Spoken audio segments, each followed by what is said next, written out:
Pakistan super league کی season 9 کی supplementary and replacement dropping کا عمل مکمل کر لیا گیا۔ ڈراپنگ کے دوران تمام فرنچائز نے اپنی 19ویں اور 20ویں کھلاڑی کا چناؤ کیا، جبکہ جن فرنچائز کی کھلاڑی دستیاب نہیں تھی ان کی متبادل کھلاڑی بھی چن لی۔ ذرائع کے مطابق پشاور زلمی نے متبادل کھلاڑیوں کے طور پر وقار سلم خیل کو لنگی نگڑی کے لیے سلور کیٹیگری میں ڈراپ کر لیا۔ فاسٹ بولر خرم شہزاد بھی جزوی طور پر دستیاب ہوں گی۔ ان کی متبادل کے طور پر سلور کیٹیگری میں فاسٹ بولر ارشد اقبال کو شامل کیا گیا ہے۔ افغان سپنر نور احمد کی جگہ پشاور زلمی نے گس آنڈکنسن کا انتخاب کیا ہے۔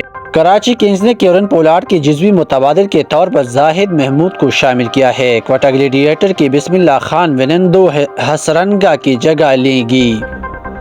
سپلیمنٹری راؤنڈ میں پشاور زلمی نے لیوک وارڈ اور اسلام آباد یونائیٹڈ نے عبیدہ میک کو انتخاب کیا ہے۔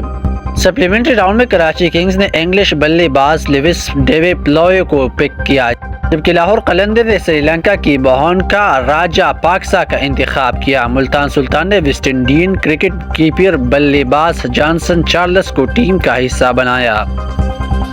کوئٹہ گلیڈیٹر نے انگلش بلے باز لوری ایونز کا انتخاب کیا۔ سپلیمنٹری پک کے چوتھے راؤنڈ میں ملتان سلطان نے 19 سالہ محمود شہزاد کا چناؤ کیا۔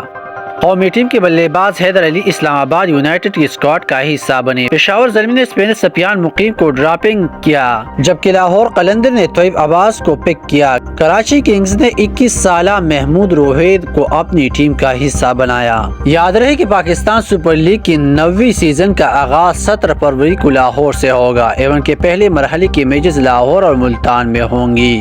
رواں سال PSL کا فائنل کراچی میں ہوگا۔ پاکستان کرکٹ بورڈ کی جانب سے PSL کا شیڈول جاری کیا جا چکا ہے۔ 8 فروری سے ٹیموں کی آمد اور پریکٹس سیشن کا سلسلہ شروع ہوگا۔